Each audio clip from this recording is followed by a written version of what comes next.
tardes. Primero que nada, le traigo la excusa a mí del alcalde Jorge Soria, que quería estar presente en esta actividad, pero lamentable día, justo en la jornada de hoy se encuentra el Consejo junto a todos los concejales, valga la redundancia, en nuestra ciudad, donde también hay temas muy importantes a tratar, como el proyecto de nuestro puerto y a la vez también las subvenciones, que son bastante importantes. Más antes dijo que podía existir la posibilidad de que pudiera llegar un ratito a compartir con ustedes.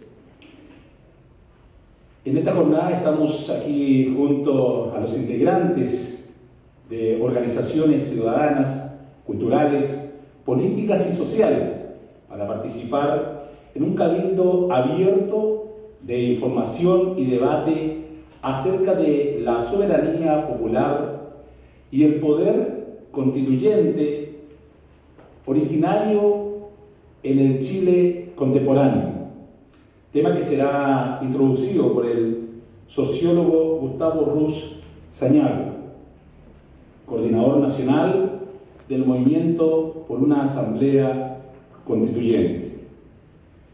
Esta conferencia ilustra el proceso histórico que va desde la lucha contra el colonialismo español hasta la reconstrucción democrática a inicios del siglo XXI. Informa los aspectos históricos, jurídicos, políticos y éticos, en que se sustenta la noción de autodeterminación de los pueblos y los distintos escenarios en que se tendría lugar en la actualidad el reemplazo de la Constitución de 1980 por una nueva Carta Fundamental emanada de la soberanía popular. Esta municipalidad estará abierta a todas las corrientes de opiniones, de tal manera que los ciudadanos y ciudadanas tengan elementos de juicio para decidir de qué manera vamos a generar una nueva constitución política para nuestro país. Quiero dejar con ustedes en esta oportunidad, para que luego también ustedes puedan hacer las preguntas pertinentes. Va a haber un momento para que ustedes puedan realizar esas preguntas, esas dudas. Queremos invitar entonces en esta oportunidad a quien es el coordinador nacional del Movimiento por una Asamblea Constituyente, al señor sociólogo don Gustavo Ruz Zañardo.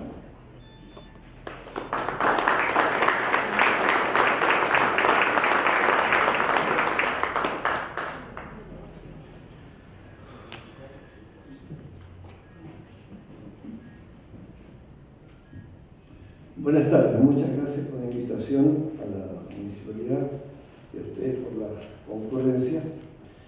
Me propongo abordar el tema de la autodeterminación del pueblo chileno, del derecho que todos los que estamos en esta sala tenemos a redactar la constitución política del Estado que establezca un marco de referencia para nuestras relaciones económicas, sociales, culturales. Y por lo tanto se trata de un derecho que está encarnado por lo menos en esta parte del mundo. Es el derecho que tenemos a caminar por la calle, a respirar, a tener familia, a decir nuestras ideas. Es un derecho que es anterior al Parlamento, al partido político, al gobierno o al municipio. Parto de la base que no puede ser sometido a duda de que los chilenos podemos tomar el destino de Chile en nuestras manos como mujeres y hombres que somos, que habitamos este territorio, o lo mismo vale para más de 1 millón de compatriotas que viven fuera del país. Desde un punto de vista formal, una buena idea para dar los seminarios. Voy a empezar por dar el ejemplo, dejarlo en silencio. Desde el punto de vista formal, no es que la formalidad nos ahogue, pero Chile, en teoría, suscribe este derecho. La Asamblea General de Naciones Unidas en el año 1966, cuando Eduardo Frei Montalva era presidente, acordó los 2 instrumentos que rigen las relaciones internacionales hasta hoy, los más importantes: Se trata del Tratado de los Derechos Civiles y Políticos, el Pacto, y el Pacto de los Derechos Económicos, Sociales y Culturales. Son dos instrumentos distintos, pero ambos en el artículo número 1 dicen, para los efectos de este pacto, de este protocolo, todos los pueblos tienen derecho a la autodeterminación. De ahí partimos para adelante. Bueno, como tantas cosas que se acuerdan de las Naciones Unidas quedan en el papel. Y en Chile, como es obvio, no tenemos autodeterminación. Todos los que estamos en esta sala, y nuestros hijos y nuestros nietos, están determinados por una estructura institucional, económica, cultural y militar diseñada, o por lo menos impuesta, por Matei, Merino, Mendoza y Pinochet.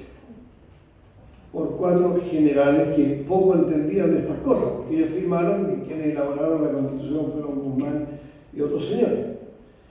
De manera que esto es un primer obstáculo de que nuestra población entienda que la constitución política del Estado tiene que ver con su vida. La mayor parte de la gente, cuando hay un debate en el Parlamento sobre una ley, se desentiende. Si hay una reforma constitucional pueden poner un poquito más de atención. Pero en su vida cotidiana, cuando el niño repite en el colegio, cuando lo expulsan del colegio, cuando él no encuentra trabajo, o si encuentra trabajo le dan un mal salario, y si lo despiden por razones de la empresa, o cuando aspira a un título profesional y se endeuda por 40 años, le echa la culpa al gobierno, al partido, a la ley, al más vecino, pero nunca a la Constitución.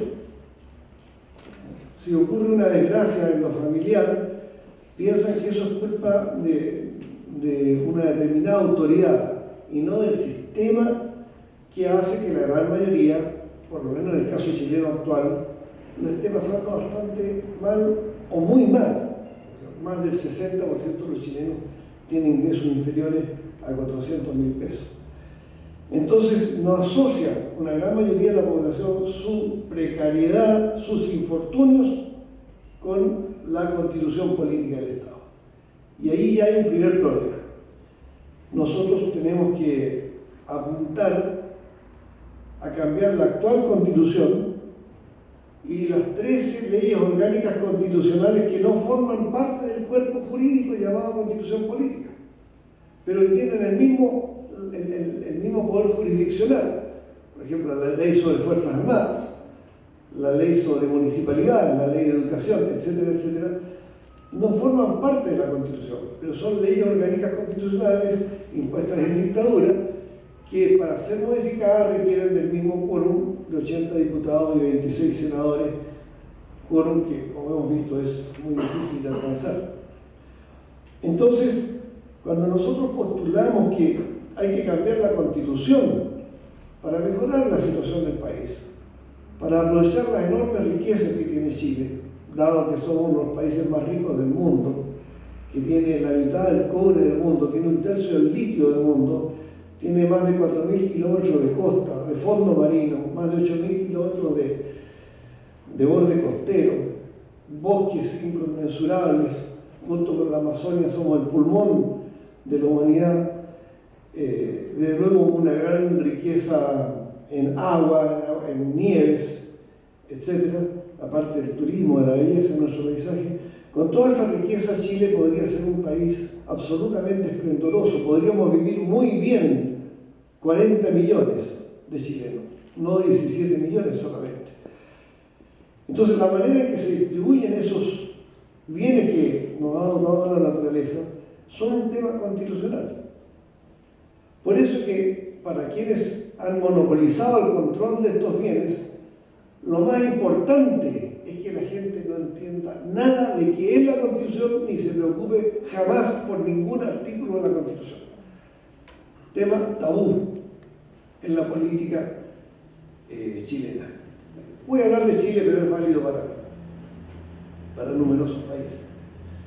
Entonces, cuando aparecimos hay unos porfiados, unos discos, nos ponen todo tipo de epítetos hablando de asamblea constituyente, para redactar una constitución por el pueblo, tal como lo hacen los países civilizados, como ya se hizo hace más de 220 años en París, en Francia, después de la redacción de Termidor.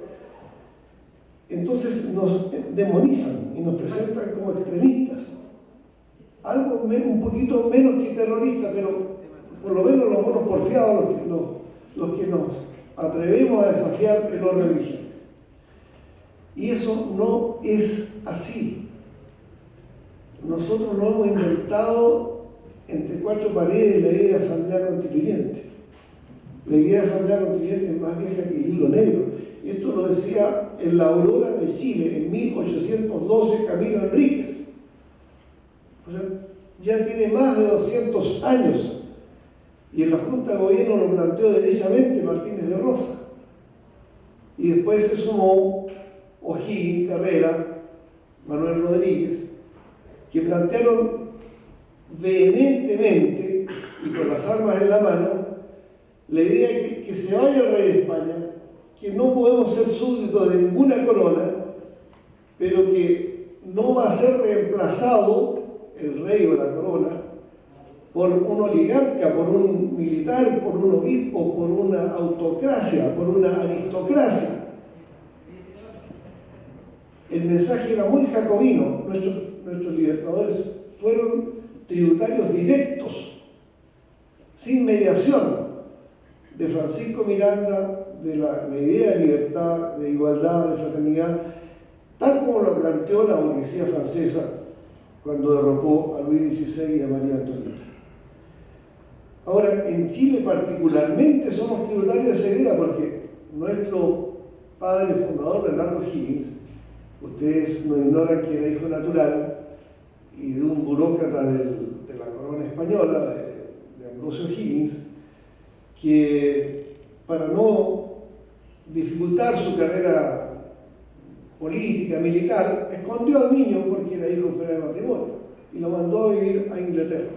El pobre Ambrosio O'Higgins jamás se le pasó por la mente que la casa donde vivía el niñito Bernardo quedaba a 2 cuadras de la casa de Francisco de Miranda, el gran gestor, el gran intelectual orgánico que encabezó el proceso de emancipación americana. No solo era un hombre muy culto, sino que era un hombre de un gran carisma, de una gran capacidad como comunicador. Y por lo tanto él tenía redes políticas y tenía una sensibilidad política que lo hizo recorrer toda Europa, la Europa napoleónica. Él la recorrió de palmo a palmo, llegó hasta la corte del zar de Rusia, de Catalina, y acompañó a Jefferson y a Washington en la revolución de los Estados Unidos contra Inglaterra y pidió ayuda a Washington. Como Washington no le dio ayuda, vino a la revolución haitiana de 1804 y sí los negros haitianos de la revolución de los esclavos de Haití, sí le pasó un barco con el cual desembarcó en Venezuela y dio inicio a la gesta emancipadora continental. Es decir, O'Higgins era el alumno predilecto del principal impulsor de las ideas jacobinas en América Latina. No era un adherente de menor rango. Y cabe destacar que además de él estaba Simón Rodríguez, que fue el educador de Simón Bolívar. Y Simón Rodríguez, después que cayó en desgracia Simón Bolívar, vino a vivir a Chile. Hizo pan allá en Quinchamalí, cerca de Chillán, ¿no? Y era un portentoso intelectual, escritor, además un gran pedagogo, el maestro directo de Bolívar. Y su par, don Andrés Bello, viene a Chile y redacta el Código Civil, funda la Universidad de Chile, es el primer rector de la Universidad de Chile, y así sucesivamente podríamos hablar de una playa de intelectuales que fundaron la República bajo el signo que en reemplazo de la corona hay democracia, hay soberanía popular y hay autodeterminación. Eso está en las cartas de O'Higgins, en los discursos de O'Higgins. De manera que no es una idea que se le haya ocurrido a un intelectual, ni a Carlos Marx, ni a Fidel Castro. Marx no había nacido cuando esta idea de asamblea constituyente estaba instalada en Colombia, en Venezuela, en Argentina, por cierto, en Chile. Ahora, como ocurrió en toda América Latina, O'Higgins fue proscrito, ¿verdad?, por la oligarquía, las mismas clases que dominaban con la corona española, después que pasó la época de la guerra, de los sacrificios, de las grandes batallas de Chacabuco, de Maipú. Hay que imaginarse lo que fue eso de crear un taller en Mendoza, fabricar cañones, vituallas, financiar una tropa, vestirla, cruzar la cordillera por unos desfiladeros ahí a 3.000, 4.000 kilómetros de altura, sin ser sorprendidos por los españoles. Toda esa proeza militar, que es producto de la inteligencia militar y del coraje, estaban basados en un ideal grandioso, la idea de libertad, de igualdad, de fraternidad. Ahora, ese era un ideal que tenían jóvenes intelectuales como Bolívar, o como Herrera, o como Rodríguez, o como Higgins. Pero esas ideas eran todavía muy recientes. Yo hablé de 225 años en que llegó esta concepción de la libertad, de la igualdad, de la fraternidad. Todos nacemos libres e iguales en dignidad de derecho. Suena bonito, pero contra estos 225 años hay que mirar 7.000 años de las primeras civilizaciones, los sumerios, la Mesopotamia, en que la cultura humana se rigió por la idea de un soberano, de un rey, de un zar, de un príncipe, de un papa, de un emperador, que tomaba las decisiones y que el pueblo tenía que obligatoriamente acatar. Entonces, si hoy día no tenemos llena la sala, si hoy día todavía hay gente que arrisca la nariz y piensa que la Asamblea Constituyente es una cosa de peligroso terrorismo, es porque pesan más los 7.000 años que los 225 años que van desde la primera Asamblea Constituyente en Francia, que quedó en el papel, quedó como letra muerta, una vez que pasaron las grandes gestas libertadoras de la batalla de Ayacucho. El propio Sucre, el gran mariscal Sucre, fue asesinado y el recuento es patético. O sea, todos murieron en la pobreza, excluidos. Bolívar dijo: he arado en el mar. Y bueno, a O'Higgins lo expulsan y no le permiten volver a Chile sino 20 años después de haber muerto. Recién la oligarquía chilena permitió repatriar los restos de O'Higgins después de haber impuesto una recia dictadura a partir de la Constitución de 1833 con Diego Portales. Ahora, ¿por qué se instala la Constitución de 1833? Porque en 1830, en la batalla del Ircay, los conservadores, que habían sido los aliados de la corona española, contratan un ejército mercenario y derrotan a Ramón Freire, derrotan a los liberales y liquidan todo lo que se había balbuceado de República Democrática entre 1818 y 1830. O sea, tuvimos 12 años en que pellizcamos la democracia, la república, nos acercamos, discutimos la posibilidad de un proyecto de desarrollo nacional independiente de toda dominación extranjera. Pero, bueno, los oligarcas sencillamente se unieron con Inglaterra, que era la gran potencia de esa época, derrotaron a los liberales, suprimieron la Constitución de 1828 de Joaquín de Mora, que era una constitución liberal avanzada para su época, y establecieron esta recia dictadura en que el 1% de los chilenos controla el 99% de los chilenos, que es literalmente lo que está pasando hoy día. Entonces, esto no fue una taza de leche, esto fue una imposición de la violencia. En la batalla del Ircay murieron más chilenos que en Chacabuco y Maipú y Canchapayá juntos. Lo que pasa es que la historia no nos cuenta estas cosas, pero fue un ajuste de cuentas de la ultraderecha contra estos jóvenes imbuidos de los ideales franceses, europeos. Sin embargo, no tengo tiempo en hacer la descripción precisa, pero apelo a esta situación para señalar que esto es algo que está en la mamadera de la República de Chile. Para esto se creó la República de Chile. No para que un grupito controlara la economía, los bancos, los yacimientos mineros, los bosques, el agua, no. Esto se creó para que esta riqueza fuera distribuida sobre la base de la decisión colectiva de los ciudadanos con derecho a voz y voto. Esto se materializó, esta dictadura se materializó en los 3 decenios y particularmente en la centralidad de Santiago. Y quiero hacer mención a este hecho porque los fenómenos políticos nunca se expresan de manera químicamente pura. Cuando viene la protesta del norte contra Santiago, probablemente los que protestaban no estaban pensando ni en el socialismo ni en una revolución democrática burguesa. Estaban hasta la coronilla, que de aquí salía el cobre, salía el salitre, salía el oro, y los impuestos se pagaban en Santiago.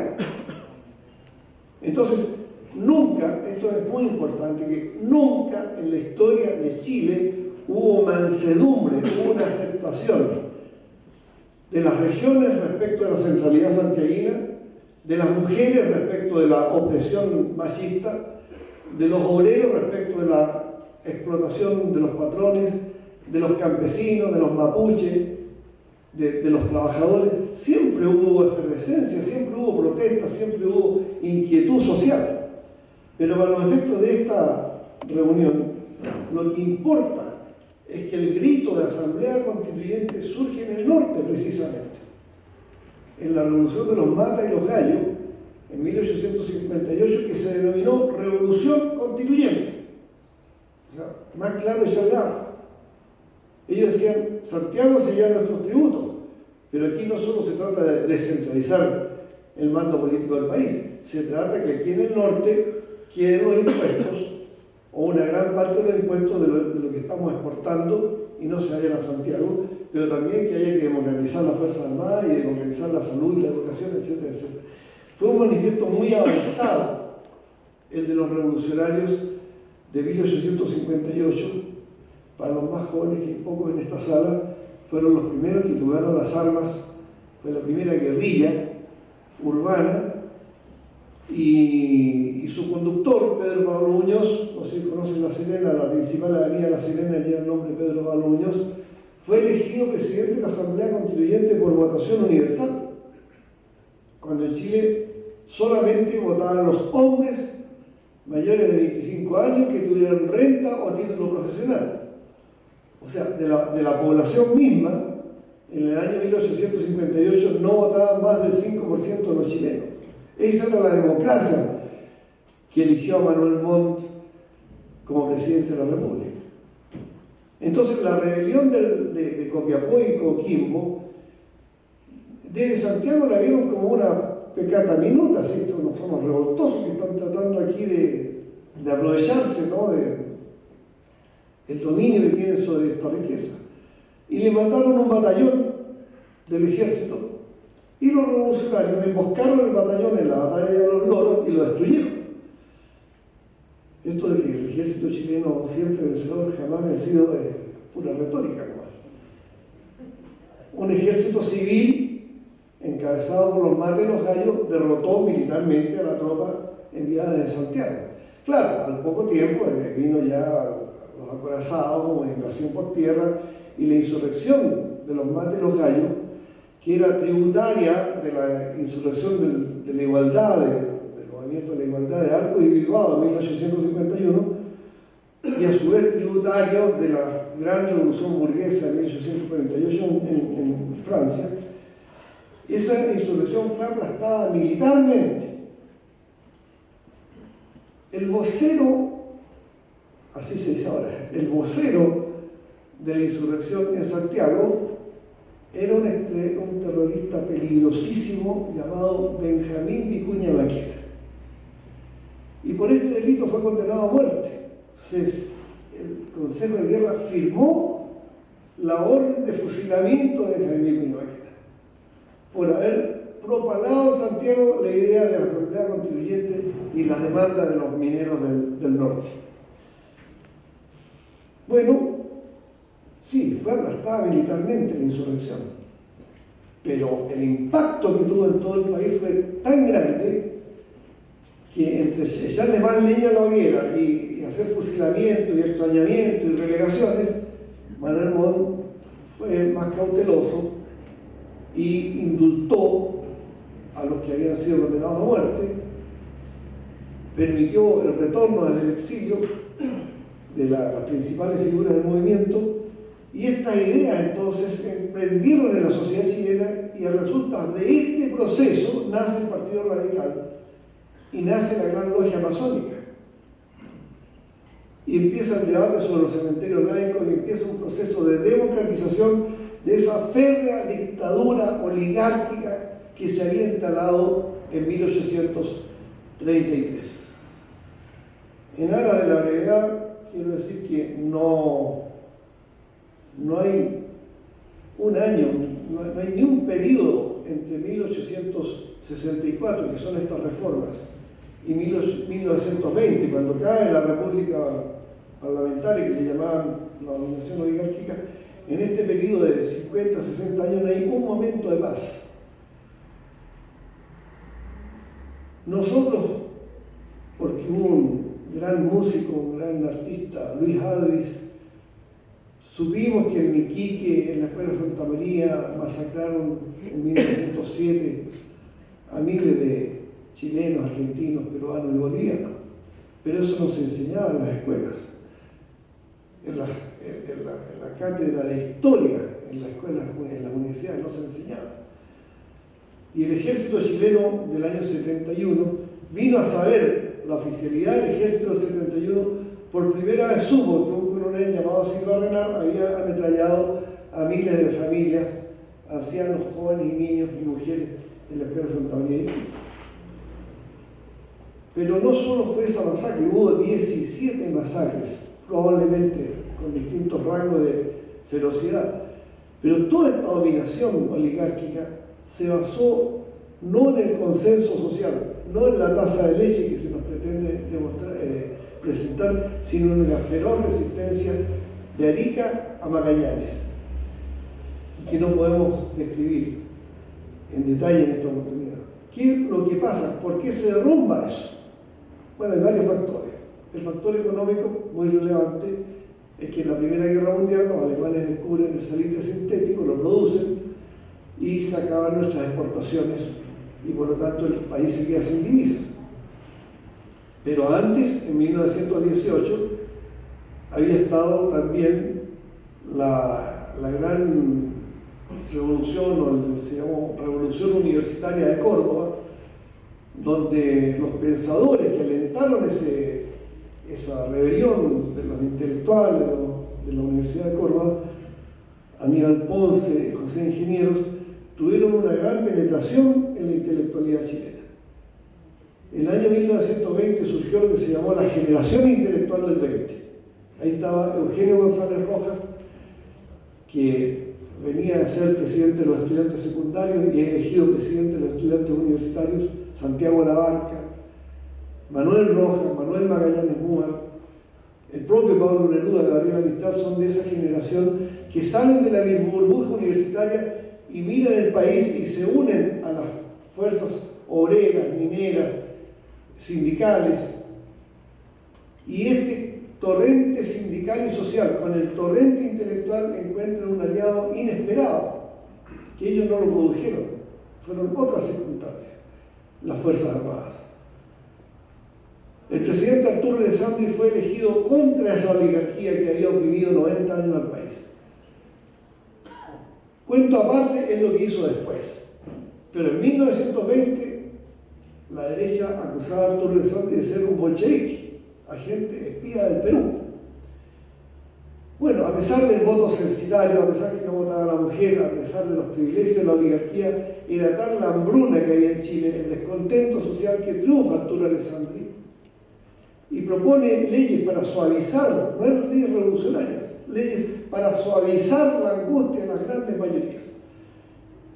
Y la derecha mayoritaria del Congreso, cuando digo derecha digo todos los sectores que no querían cambiar el orden económico-social de la época, que estaban nosotros entre los liberales y los conservadores, también estaban entre los demócratas, estaban entre sectores del Partido Radical, etc. Lo mismo que pasa ahora. O sea, no son todos de derecha los que están en el RN-UDI. O sea, hay importantes sectores de derecha, neoliberales, pro a empresas transnacionales en la concertación. Entonces, esta resistencia de la derecha a las leyes progresistas del presidente Alessandri determinaron que durante 4 años con Arturo Alessandri no pasó nada. Y la historia es caprichosa, nos ofrece vericuetos, salidas, que son inesperadas.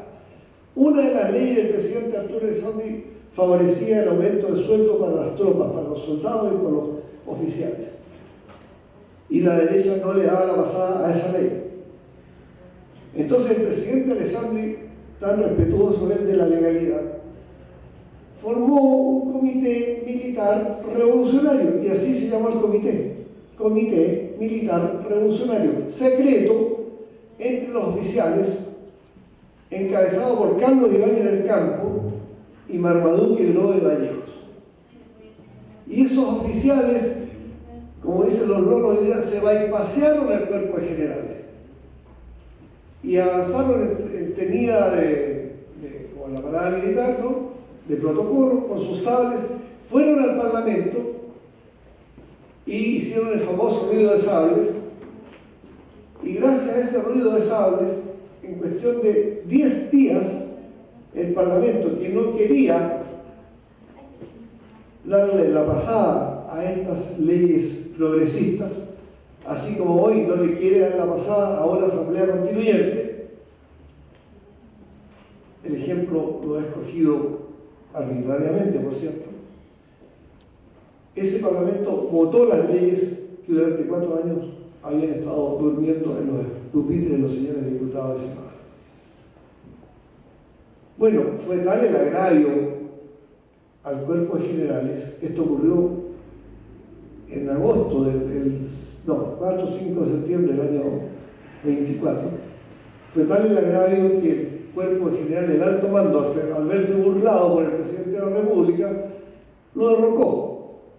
Arturo Alessandri fue derrocado por esta razón el 11 de septiembre de 1924. ¿Qué hace el ejército? Cuando toma el poder y manda al exilio a Arturo Alessandri Parla. La declaración de toma del poder del ejército de Chile dice que no han tomado el poder para permanecer en el gobierno ni para instalar una dictadura, sino que para convocar a una asamblea constituyente que cambie la constitución de 1833 y dé cuenta de los cambios que han habido en la economía y en la sociedad chilena. En el número 1 de la declaración del ejército. Bueno, no escapará vuestra observación que estoy señalando estas cosas para que terminemos con la tontera que la asamblea constituyente es un capricho de intelectuales ultra revolucionarios, voluntaristas y aventureros.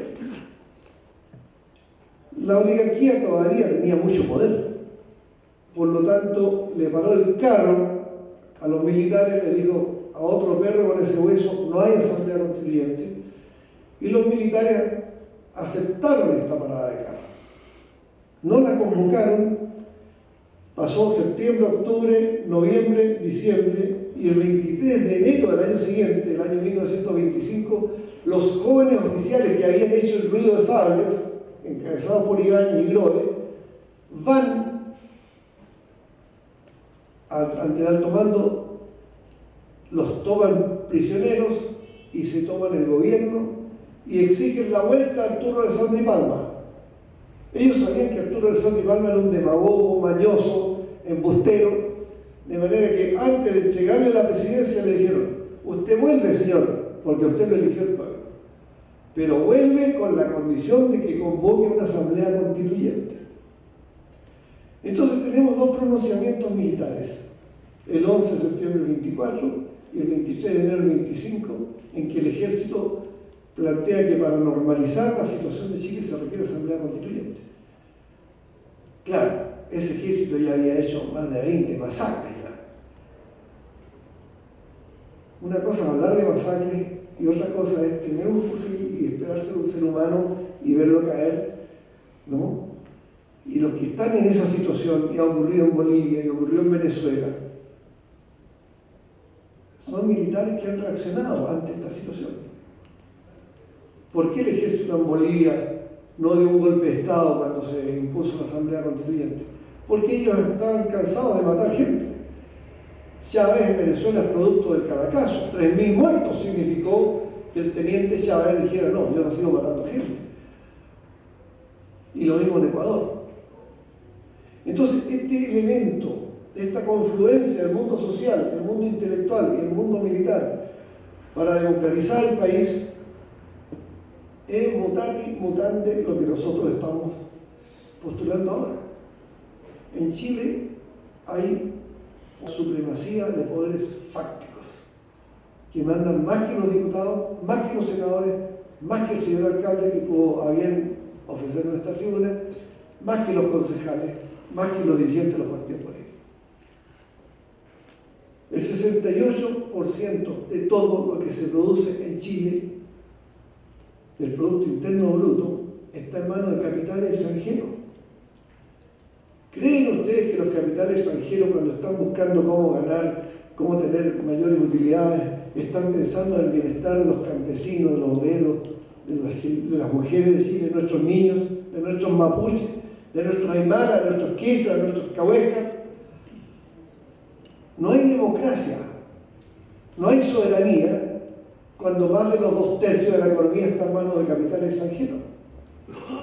Y en el caso chileno, un caso paradigmático por la potencia que tiene el cobre en la economía chilena, el 72% del cobre, sin que los chilenos nos diéramos cuenta, pasó a manos de capitales extranjeros también.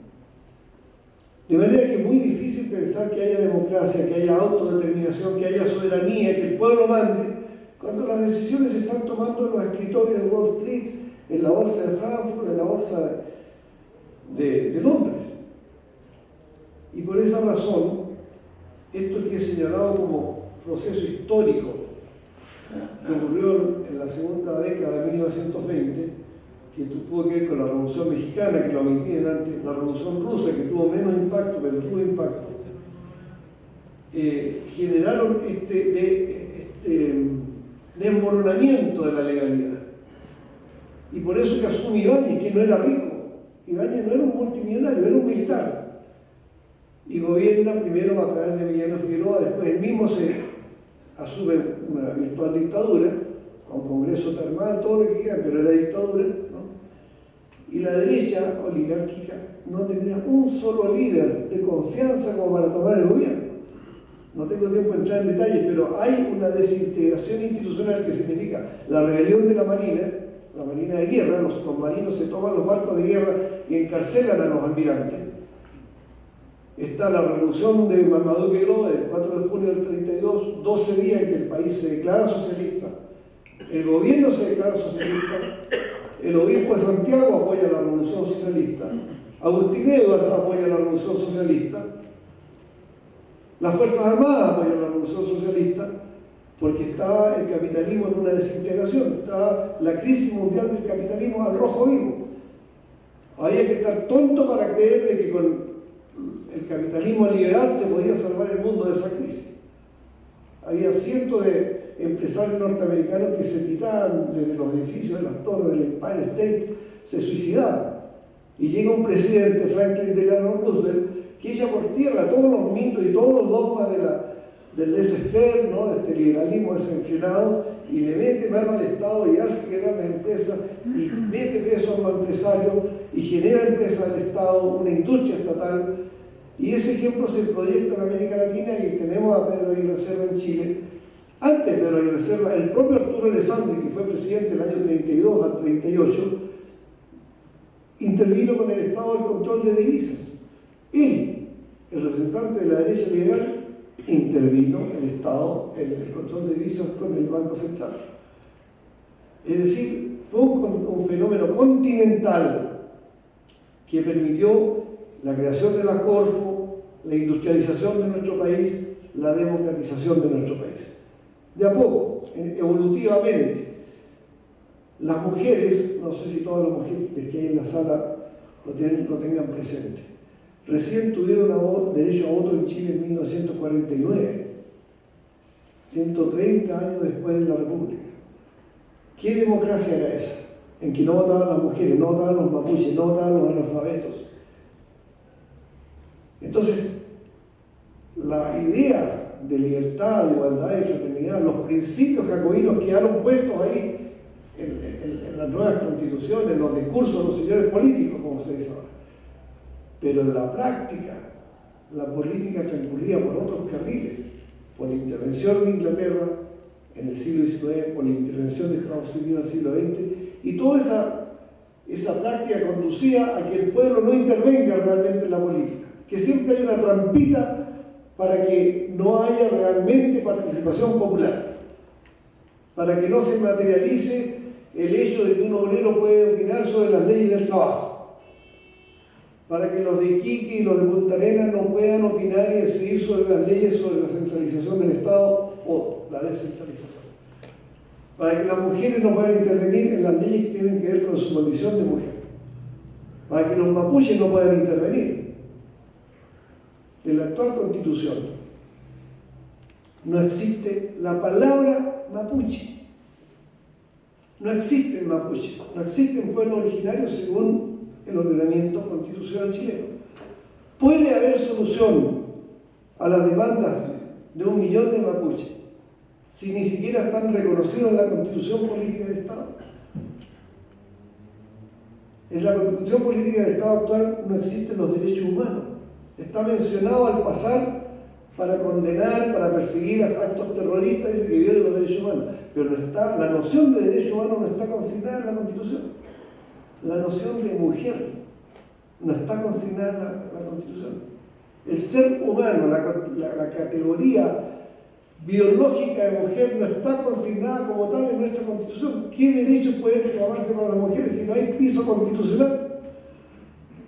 Etcétera, etcétera, podría seguir, porque en realidad requeriría una discusión mucho más larga, empezar a hablar lo que dice esta Constitución, las cosas horrorosas que dice esta Constitución, como que le prohíbe al Estado emprender procesos productivos, generar empresas, qué sé yo, pero también las cosas que no dice, los vacíos que tiene esta Constitución, que son omisiones obviamente malintencionadas, perversas.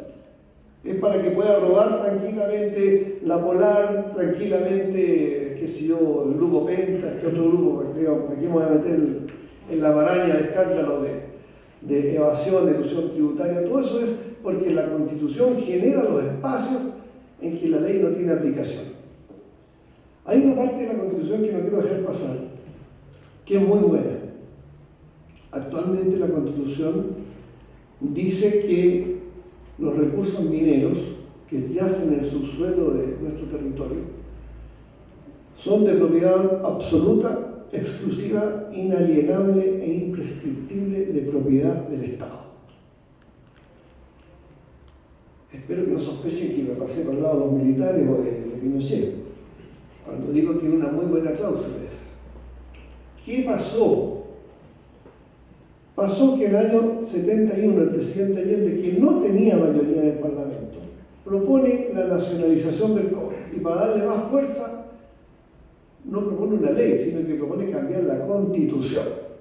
Y por lo tanto tiene rango constitucional esta idea de que todos los chilenos y las chilenas, que somos el Estado, ¿verdad? Somos la base de la organización jurídica de nuestro país, somos los dueños de esta riqueza. Sin embargo, como la Constitución la hizo Jaime Guzmán y un grupo de juristas arrodillados ante Pinochet, pensaron que esta era la ocasión de privatizar el cobre que había nacionalizado el gobierno de Allende. Allende no le impuso la nacionalización a los chilenos.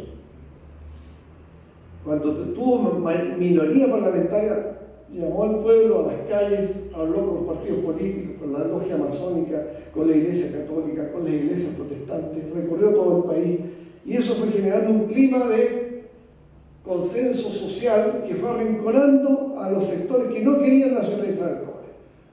Tomic fue el que contribuyó más a que un grueso sector de parlamentarios demócratas cristianos se pasara por las filas de la nacionalización. Y cuando ya estaba en mayoría Allende para nacionalizar el cobre, no le dio urgencia al proyecto, no le dio urgencia. Yo era un jovencito en esos años y dije unas cuantas maledicencias contra el presidente Allende. ¿Por qué no sacaba la ley del cobre? Y él decía, mire, cuando nacionalizamos el cobre no vamos a pelear con la derecha, nuestro problema no es el Partido Nacional, vamos a pelear con Estados Unidos, que es 300 veces más grande que Chile. Entonces necesitamos la unanimidad. Y un trabajo paciente permitió que el Ejército, la Marina, la Aviación, aprobaran la nacionalización del cobre y finalmente la totalidad de los senadores y diputados de la derecha dura, recalcitrante, votó por unanimidad la nacionalización del cobre. Este ejemplo que estoy citando ahora y el anterior que cité del año 1925, cuando tampoco el Parlamento le daba la pasada a las leyes sociales que proponía el presidente del Asamblea, tiene que ver con la situación de que hoy día hay una mayoría de diputados y senadores que no quieren asamblea constituyente. Lo están pasando muy bien con lo que está, con la constitución que tienen. 8 millones los diputados, 16 millones los senadores, no es un mal salario, basta portarse bien. Y podría ser muy incómodo esto de que venga una asamblea constituyente con representantes elegidos democráticamente por todo el pueblo y el pueblo empieza a opinar. Para no irme de teoría, voy a citar una anécdota. Hace poco tiempo, cuando yo era presidente del Partido de Renovación Nacional, don Carlos Larraín, el periodista Ramón Huidobro de la Universidad Católica, del Canal 13, le preguntó qué opina de la Asamblea Constituyente. Entonces Carlos Larraín, que se caracterizaba por hablar como un terrateniente, así muy de adentro, ¿no? Le dice, imagínese, Ramón, si hay asamblea constituyente, cualquiera puede venir a opinar. Era terrible para él eso. Claro, él estaba en el siglo XVII, estaba en el siglo XVIII. Solamente los nobles pueden opinar, solamente los ricos. Estaba en la época de Portales. Y esa es la mentalidad que hoy día detiene la asamblea constituyente. Ahora, para atacar a la constituyente la llenan de lodo. Pues era que no, es como el plan Z. Y que hay desorden, que el caos boliviano. Mire el caos boliviano. El presidente reelegido 5 veces con 60% de los votos. En los últimos 7 años Bolivia su Producto Interno Bruto ha crecido el doble que Chile, tiene estabilidad y los líderes de la derecha fueron candidatos y compartieron la tribuna en los foros con Evo Morales, un país ordenado, en paz, con diálogo social, con Estado de Derecho, y eso es la constituyente. La constituyente de Bolivia surge después de las matanzas por la guerra del agua y sucesivas represiones. Y por eso el ejército termina apoyando a la Asamblea Constituyente, ya está cansado de matar gente. Entonces aquí el peligro es que si hay Asamblea Constituyente, la Asamblea Constituyente puede definir cómo explotamos el cobre. Obviamente que a la Barra Igor no le va a gustar que cualquier hijo de vecino opine sobre el cobre. Obvio. Ellos están acostumbrados a hacer las leyes en secreto, ¿no? Así en una conspiración con el presidente, con los ministros, y por ahí, de repente aparece que Chile, que tenía 100% del cobre en sus manos, cuando se va Pinochet, en el año 89, el cobre era 92% del Estado. Han pasado 20 y tantos años, y del 92% pasamos al 28% del Estado.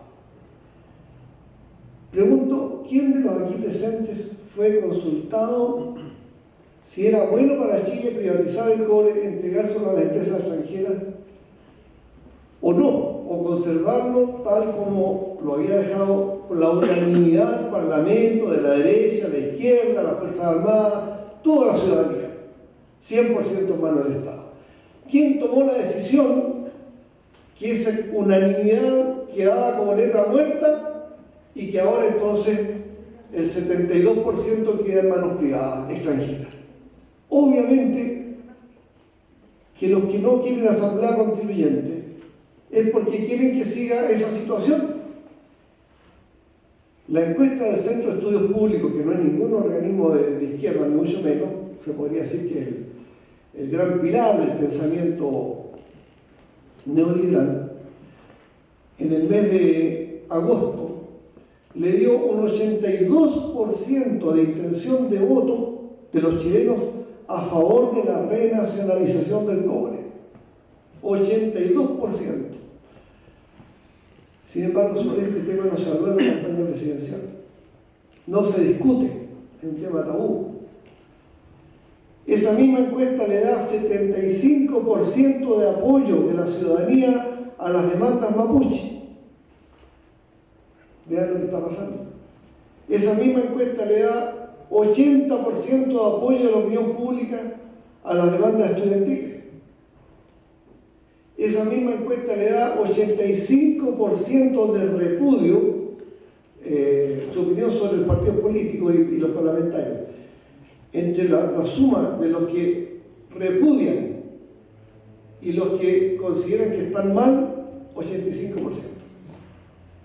Si esa realidad político-social que está en las encuestas de opinión, estoy hablando de más de 60 encuestas, se expresara en la Asamblea Constituyente, la Asamblea Constituyente le cambia la cara a Chile. Por lo menos habría una gran mayoría para recuperar el cobre, con matices, royalty y todo lo demás, pero recuperar el cobre. Habría una gran mayoría para terminar con el negociado de la AFP, que es un robo así a cara descubierta, para terminar con los privilegios del sistema educacional, para terminar con la discriminación de los mapuches. O sea, hay mayorías razonablemente establecidas que se pueden cuantificar, que no tienen expresión en el actual Parlamento, porque el actual Parlamento está elegido con el voto del 42% de los ciudadanos habilitados para votar.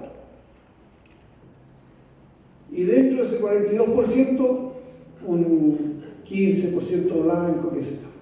O sea que al final los que ganan, como la presidenta, del universo de votantes chilenos, tienen 23% de los votos. Lo que no quita que sea la presidenta. Y no es el caso de ella, está hablando de los senadores, los diputados en general. Y ahora con el caso Penta, ¿para qué sigo? O sea, claro que para ser diputado y para ser senador usted necesita 2.000 millones, 3.000 millones, 5.000 millones, y ningún asalariado tiene ese dinero, y el candidato que quiere ser diputado, quiere ser senador, estira la mano, ¿no? Alguien le pasa los 2.000 millones y gana, y después su conducta política, obviamente que es tributaria del orden vigente.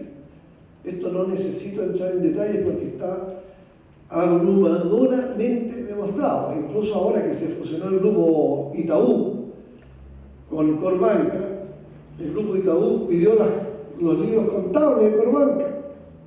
Y en los libros de contabilidad de Corbanca, 1.000 millones de pesos para los partidos políticos.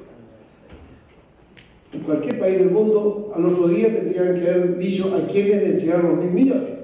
Además que 1.000 millones es una porquería. Porque en realidad el gran dinero que pasa del empresariado, de las empresas transnacionales, del narcotráfico, a los partidos es un dinero oculto, sobre el cual no quedan huellas. De manera que todo eso está atrofiando nuestra democracia. Todo eso impide que seamos soberanos. Todo eso hace que lo que hoy día ocurre sea tomado como la norma y nos acostumbramos a vivir como que si esto fuera una norma aceptable, civilizada. Es como lo que le pasó a Espartaco, porque las tropas que derrotaron a Espartaco en su mayoría eran esclavos. O sea, la mayoría de los esclavos no tenían idea que tenían derecho a ser libres. No les importaba ser libres, habían asumido que iban a morir como esclavos. Para la guerra contra España, en 1814, 1818, la mayor parte de las tropas españolas estaban integradas por chilenos. Y en las tropas chilenas revolucionarias había unos cuantos españoles, menos, pero había. Es decir, el tema de fondo es que la Asamblea Constituyente abre la posibilidad de que usted, todos los que estamos en esta sala, aunque sean de ideas capitalistas, neoliberales o ideas de izquierda, marxista, que estén por el rol del Estado en la economía o contra el rol del Estado en la economía, pueden opinar y mirarle la cara al otro. Y si no entienden un tema, contratar a un experto para que explique el tema. No es que el pueblo, como decían los partidarios de la esclavitud en Estados Unidos, no es que el pueblo no esté preparado para legislar. ¿Ustedes creen que los diputados y senadores están preparados? O sea, no, esos son abrumadores. Deben haber 3 o 4 diputados y senadores con cultura general, jurídica, histórica, humanística, ética, para actuar como estadistas. Pero la gran mayoría están ahí por otras razones, no santas, la gran mayoría. Hay gente muy honesta, por cierto. Hay 25 honorables diputados y senadores que sí apoyan la Asamblea Constituyente. Entonces, lo que he tratado de mostrar es que razones históricas hay, razones jurídicas hay. Lo que pasa es que ellos controlan la prensa, la radio y la televisión. El Mercurio y la Tercera son el 95% de la prensa escrita en Chile. Y por lo tanto prevalece en la opinión pública el miedo al cambio social, el miedo a una nueva constitución y el temor de que un cambio democrático hecho en la Asamblea Constituyente derive en un golpe de Estado. Pero recién lo conversaba con 2 amigos ahí que se acercaron, ¿por qué los militares argentinos dieron la pasada a la Asamblea Constituyente que propuso Perón? Y los militares venezolanos dieron la pasada a la Asamblea Constituyente de Venezuela, que propuso Chávez. Y el caso boliviano no fue Evo, fue un presidente de derecha, antes que Evo, Carlos Mesa, el que llamó a la Asamblea Constituyente, le hizo votar, sabiendo que iba a ganar. ¿Por qué? Porque es necesaria, porque es lo lógico, porque es lo culto, es lo solidario, es lo patriótico, es lo sensato. Es una verdadera locura pretender que la Constitución de Pinochet continúe 60 años más. Y va a continuar. Díganme ustedes cuándo vamos a tener 80 diputados y 26 senadores para cambiar esa Constitución. Va a continuar. Y sus hijos y sus nietos y sus bisnietos van a vivir esa Constitución. Y vamos a ver cuánto cobre va a quedar en ese tiempo, cuánto litio, cuánto oro, cuánto molibdeno. Y Chile ya se le acaban sus recursos naturales, porque Chile está igual que en el siglo XIX, está igual que en la época de Santa María de Balmaceda, está exportando riquezas naturales e importando manufacturas. Chile no tiene industria, no tiene tecnología, no tiene investigación científica, no subsiste Chile 10 años más con la mega exportación de productos naturales. Basta que el cobre bajara de $4 la libra a $2 para que reviente el fisco, revienta la economía chilena. Somos muy vulnerables y no lo queremos aceptar o no nos damos cuenta, porque el Mercurio, la Tercera, la televisión, la radio, todos los días nos está diciendo que somos los mejores de América, que somos un ejemplo para el mundo y que somos muy bien según las evaluaciones que hacen las transnacionales en Wall Street. De manera que el llamado a una Asamblea Constituyente es producto de una verdad jurídica incuestionable y es producto de una historia, de una cultura que se ha desarrollado hace 220 años en esta parte del mundo. Yo no estoy hablando de China ni de Vietnam, no sé cuál es la historia allá, pero de acá, de la Revolución Francesa para acá, en las colonias de América, tan permeabilizadas por la idea jacobina, sí es un concepto asumido. Y en la historia reciente de Chile hubo trampas en la democracia chilena. Recién las trampas vinieron a diluirse en 1958. Aquí veo que varios que pintamos canas y recordarán cuando el presidente Ibáñez en 1958 hace una alianza con Eduardo Frei, que tenía un partido chiquito, con Allende, que era candidato presidencial de izquierda, con Luis Bosay, con la logia masónica, forma un bloque y hay que reconocerlo que había militares que también estaban cansados de reprimir. Estamos hablando de julio del 58. En abril del 57 hubo un estallido social en Santiago con más de 2.000 muertos. La gente ya no quería otro estallido social. Entonces se allanaron estos partidos y le doblaron la mano a la derecha oligárquica cambiaron el sistema que permitía el cohecho, legalizaron al Partido Comunista que estaba proscrito, generaron leyes de beneficio al trabajador, a los profesores, aprobaron una inyección de fondos enormes para la educación estatal, la Universidad Técnica del Estado, la Universidad de Chile, y eso se llamó Bloque de Saneamiento Democrático, 1958, igual que el bloque que formó Arturo Alessandri en 1925. Ahora tenemos que hacer ese bloque. Pero para hacer ese bloque tenemos que tener mucha paciencia, mucha amplitud de criterio. No podemos ponerle una condición a una persona que yo le invito a la Asamblea Constituyente que piense lo mismo que yo. No. Aunque tenga las ideas más reaccionarias y capitalistas, yo le voy a decir, mire, esas ideas venga y dígalas acá, en la Constituyente. Y si usted tiene más votos en la Constituyente, eso lo va a decir la Constitución Política del Estado. Es un pacto de honor. Pero si prevalecen las ideas del mundo popular, del mundo social, usted tiene que aceptarlas y no vaya a hablar con el presidente Nixon para que dé un golpe de Estado en Chile, como lo hizo Agustín Herrera. Usted tiene que aceptar que la constituyente gane en la mayoría. Esa es la condición. Yo no tengo por qué pedirle que se haga marxista, socialista, nada de eso. Que siga defendiendo su idea capitalista, pero la defienda con las armas de la razón, de la crítica, en el seno de la Asamblea Constituyente. Y que los delegados de la Constituyente sean elegidos de manera proporcional, no con la trampa del sistema binominal. Y que el Estado le garantice a todos los candidatos a delegados de la Constituyente, sean ricos o pobres, tantos minutos en la televisión, tantos espacios en la prensa y en la radio. De que no sea el que tenga más plata el que nos invada con su gigantografía y con su propaganda millonaria. O sea, hay varias cosas detallitos que podrían distorsionar la idea de la Asamblea Constituyente, chacrearla, ¿no? Y hacerla, por lo tanto, inútil. Ya ocurrió en Ecuador en 1998. Acá en Chile ya hay bastante experiencia y yo creo que con lo que ha ocurrido en el mundo en estos días, es más que claro de que vamos hacia una crisis muy grave, que los medios de comunicación nos están ocultando, pero la crisis es muy grave en Estados Unidos, en Europa. Curiosamente, la economía chilena hoy día no depende tanto de las utilidades de empresas norteamericanas como de las empresas chinas. O sea, somos un país muy vulnerable.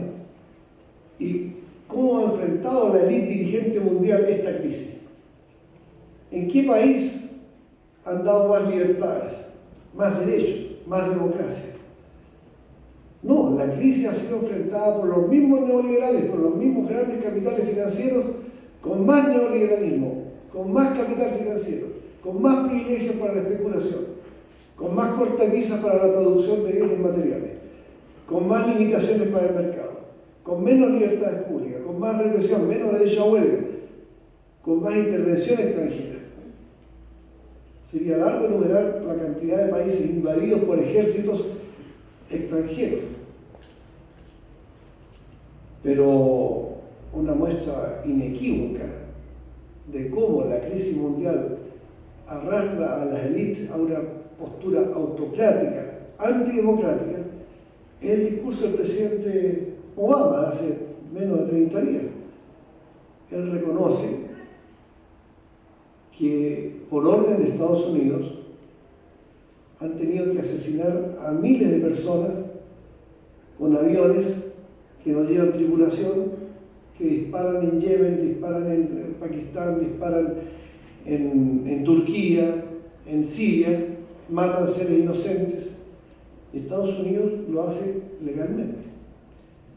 La ley del Acta Patriótica le permite al presidente de los Estados Unidos el asesinato de un ciudadano norteamericano sin consulta a los tribunales. Hoy, el presidente Obama acaba de declarar que durante su mandato se ha autorizado excesivamente el uso de la tortura. La tortura en Estados Unidos es legal y lo ha dicho el presidente de los Estados Unidos. Entonces yo no estoy acá contando cositas así de un esnobismo intelectual. estoy asumiendo, al igual que miles de chilenas y chilenos dentro y fuera del país, un derecho, el derecho a que nuestro país sea dirigido por los propios chilenos conforme a los intereses de los chilenos, que somos un pueblo digno, un pueblo culto, que ha tenido experiencias más o menos exitosas o desastrosas, pero que nosotros no somos iniciados en política, no somos un montón de analfabetos. Aquí hay cultura política, probablemente más que en muchos países de Europa y de América. Y justamente los que no quieren asamblea constituyente le temen a esa cultura política. Porque cuando Frei Montalva hizo la reforma agraria, hizo educación política entre los campesinos. Y eso es fatal para esta gente. Cuando Allende hace la nacionalización del cobre, recorre cuadra por cuadra, barrio por barrio, colegio por colegio, explicando la importancia que el cobre tiene para Chile. Y por eso que para nacionalizar el cobre todo el mundo fue consultado. Pero después del año 1990, en el gobierno de Erwin, se privatiza el cobre con una conspiración de secretos que nadie se dio cuenta cuando aparecimos con el 72% del cobre privatizado. ¿Por qué? Porque el pueblo está preparado para una asamblea constituyente, para redactar sus leyes, para hablar de economía, de historia, de cultura, de descentralización del Estado, de derecho a la mujer, de derecho a los mapuches, de derecho a los adultos mayores, de derecho a los niños. Todo lo que acabo de decir no está en la actual Constitución. En la actual Constitución no hay adultos mayores, no hay niños. Entonces es algo absolutamente aberrante. Y como saben que si se desata el proceso en igualdad de condiciones, vamos a ganar el plebiscito que nos pregunte, ¿quiere asamblea constituyente o quiere seguir con la constitución de Pinochet? Ese plebiscito, sí señores, lo vamos a ganar. Y si ganamos ese plebiscito, se va a desarrollar un proceso, una dialéctica de debates y de entusiasmo, qué sé yo, que va a hacer que cuando se elijan los delegados a la asamblea constituyente, democráticamente elegidos por el pueblo, va a haber una mayoría de delegados que van a querer cambios en la línea de lo que hubo en Chile entre 1925 y 1973. Hay una mayoría de chilenos que quiere que la educación sea la atención preferente del Estado. Hay una mayoría de chilenos que quiere un Estado laico. Hay una mayoría de chilenos que no quieren que los fondos previsionales de los trabajadores sean utilizados por especuladores sinvergüenzas que van a la bolsa de Londres, a la bolsa de Nueva York, y cuando pierden la plata se la cargan a los cotizantes y cuando ganan se la dejan para ellos. Hay una mayoría de chilenos que va a terminar con eso en una asamblea constituyente. Esa es la razón de fondo por la que no quieren una asamblea constituyente. Lo demás es basura. De que va a haber caos, que aquí cualquier roto va a subirse a la moneda, ¿no? Que se van a poner hediondos los señores del Parlamento por estos roticuacos que van a ir a opinar, que le falta un diente, ¿no? Que no sabe hablar. ¿En qué tiene que no sepa hablar? ¿Cuánta gente sabia no sabe hablar? ¿Acaso un campesino, un soldador que tiene 60 años, que ha tenido 4 hijos, que tiene nietos, que ha educado a una familia, no sabe?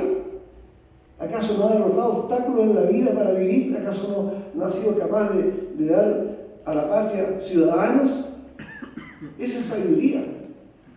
¿Cuántas veces un médico cirujano graduado en Harvard, hablando de un caso concreto que conozco, dice, no sé, llévenselo a la Machi? Y la Machi, en un hospital habilitado en las afueras de Temuco, sí sana lo que el médico cirujano graduado en Harvard no lo sabe. A esa sabiduría tenemos que empezar a respetarla. Lo que pasa es que no está en los códigos. Y el negocio de la élite es que usted no sepa porque no sabe leer los códigos. Y yo le paso la Constitución a usted para que se la lea y no sabe en qué palabra, en qué línea, en qué coma, en qué punto le están poniendo el pie encima, dónde lo están jodiendo, lo están aplastando, le están negando su condición de ciudadano. Todo se hace de manera elíptica, ambigua. Por eso que es fácil hablar contra la constituyente. Y por eso no tenemos el salón lleno para hablar a favor de la constituyente. Ahora, yo no le estoy diciendo a ustedes que apoyen la asamblea constituyente. Les estoy diciendo que se informen y que llamen a las personas de la UDI, de la Renovación Nacional, del Partido Demócrata Cristiano, del Partido Socialista, porque están en todos los partidos, los sectores que dicen que la constituyente es mala. o bien han sacado un argumento que es muy difícil. Entonces, como es muy difícil, mejor no hacerlo. Mejor sigamos derechito por el camino que vamos y nos pille la crisis mundial como nos pilló el 29, ¿no? Y bueno, ahí que gane más mejor, ¿no?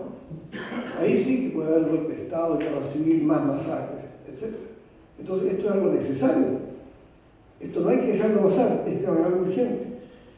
Ahora, como esta idea creció mucho, afortunadamente al principio nos aplicaban la ley del hielo, no se podía hablar de la prensa, en la radio, en la televisión. Hacíamos reuniones mucho más numerosas que esta. Nos entrevistaban periodistas, no publicaban nada.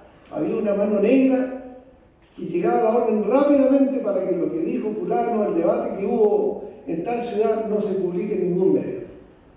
Pero bueno, los movimientos mapuche, los movimientos sociales, los movimientos estudiantiles, los debates en las universidades permitieron que esto desbordara la censura y el tema se metió en la opinión pública y hoy día prácticamente en cada noticiario los periodistas le preguntan a los parlamentarios, a los dirigentes políticos por la Asamblea Constituyente. Entonces, como no se atreven a decirle en su cara, mire, a mí me gusta el capitalismo neoliberal, quiero que siga la inversión extranjera, quiero que siga la AFP porque tengo una prima que es gerente de una AFP ya. Como no dicen su idea de frente, entonces empezaron con maniobras dilatorias. Yo quiero recordar que en marzo del año pasado, cuando comenzó prácticamente la campaña presidencial, la candidata que ya era prácticamente presidenta electa, dijo, mi primera prioridad va a ser cambiar la Constitución. Esa fue su declaración que produjo mucho entusiasmo. Mucho entusiasmo. Primera prioridad, primero la Constitución, después viene lo demás. Bueno, triunfó en la primera vuelta la candidata y en el tramo que era la primera, a la segunda vuelta dijo, en realidad vamos primero a hacer una reforma tributaria, después una reforma educacional y por lo tanto la nueva Constitución va a quedar para el segundo semestre del año 2014. Entonces mi gobierno va a partir con 2 reformas antes que el cambio de la Constitución. Bueno, una vez que asumió, la presidenta dijo, mire, tenemos prioridad por el sistema binominal, por el sistema de modificación del contrato de trabajo, en fin, de manera que voy a proponer un proyecto de Constitución en el año 2015. Ya se postergó esa del 2015. Y ahora hace unas 2 o 3 semanas, el presidente de la Comisión de Justicia del Senado, Felipe Arboe, dijo que había mucho trabajo parlamentario y que seguramente la presidenta presentará un proyecto de nueva Constitución. Obviamente ya se acabó la promesa de Asamblea Constituyente, nunca formalmente se prometió, pero en la concertación se hablaba de que podría ser, ¿por qué no?, una Asamblea Constituyente. Se manejó, se dejó en la ambigüedad del tema. Ahora no, ahora, claro, no a la Asamblea Constituyente, sí a una nueva Constitución, pero 2015. Entonces Arboe dice, no vamos a alcanzar a sacarla en 2015. Puede discutirse, pero se va a dejar para el próximo gobierno, para el 2018. Y le da la razón a la presidenta en su última conferencia de prensa en Estados Unidos, hace cosas de semanas, cuando dice, nosotros en mi gobierno vamos a avanzar. Los presidentes, ustedes saben que ya sus papelitos bien ordenados, las palabras son escogidas con lupa, y esa palabra fue seleccionada para decir, efectivamente, estirar el elástico, para señalarle que muy probablemente no habría nueva Constitución en el año 2015, tampoco. Después ya vienen las elecciones y ni modo, no se puede avanzar ahí. Entonces, estamos enfrentados ante el hecho cierto de que no hay Asamblea Constituyente a iniciativa de los gobernantes. Hay mucha gente que apoya a la Constituyente en la democracia cristiana, el Partido Socialista, el Partido Comunista, etc. Eso, no estoy hablando de eso. Pero la decisión del gobierno, de la coalición que manda, es esta. No estoy inventando nada. Y para ello entonces se ha abierto un cierto lenguaje, una trilogía.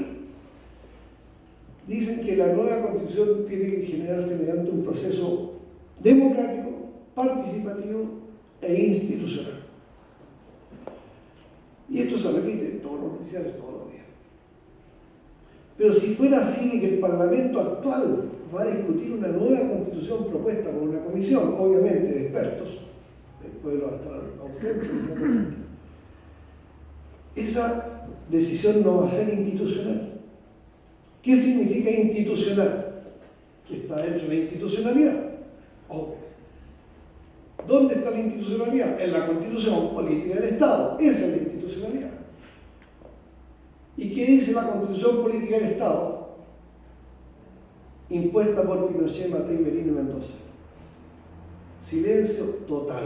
No hay poder constituyente según esa Constitución. Todas las constituciones modernas, en el mundo capitalista que vivimos, dicen que la Constitución se va a reformar en una asamblea constituyente que se convoca para tal fecha, se le pone 10 años plazo, o en el momento en que el pueblo lo decida. O sea, en cualquier momento el pueblo llama a una asamblea constituyente y se cambia la Constitución, se hace una Constitución nueva. Ese derecho lo tiene el pueblo en toda esta parte del mundo. Es un poder que está anterior a las actuales instituciones, sobre todo si estas instituciones vienen de un régimen militar. Entonces, no es institucional porque si el Parlamento vota una nueva Constitución se va a estar arrogando a sí mismo, va a estar usurpando la condición de poder constituyente originario.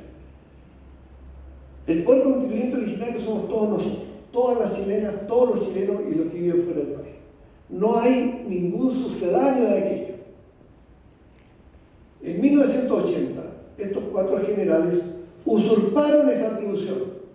La primera línea de la Constitución de 1980 dice: nosotros, la Honorable Junta de Gobierno, en uso de su potestad constituyente, decreto 3464. O sea, ellos por sí mismos decidieron que ellos eran el poder constituyente. Entonces, si el Parlamento hace esto ahora, sin que la Constitución de Pinochet le otorgue esa condición de poder constituyente, van a estar arrebatándonos a nosotros esa facultad de poder constituyente original. Por lo tanto, la Constitución que se está propiciando y que probablemente se va a realizar en el Parlamento no va a ser institucional. No va a ser democrática porque ya lo dije. O sea, este Parlamento elegido con el 42% de los votos habilitados para votar y con todo el cuestionamiento que le hacen la opinión pública en todo Chile, sencillamente no tiene la más mínima condición moral para reemplazarnos a nosotros, arrogarse que ellos van a resolver a nombre nuestro. Cuando se discuta un artículo, un inciso, ¿quién va a poder más? ¿El voto popular o las grandes empresas pesqueras, las grandes empresas mineras, el sistema bancario, el Mercurio, el ejército, el clero, los poderes fácticos, la embajada de Estados Unidos? No hay por dónde perderse. El voto popular tiene mucho menos peso que el voto de esos poderes fácticos. Y tampoco va a ser participativa. Como esta crítica la hemos hecho fuertemente nosotros en muchos escenarios, entonces ahora último salió el senador Arboy y el diputado Rincón y están proponiendo un proyecto de ley para que haya cabildos. ¿Cómo sería este?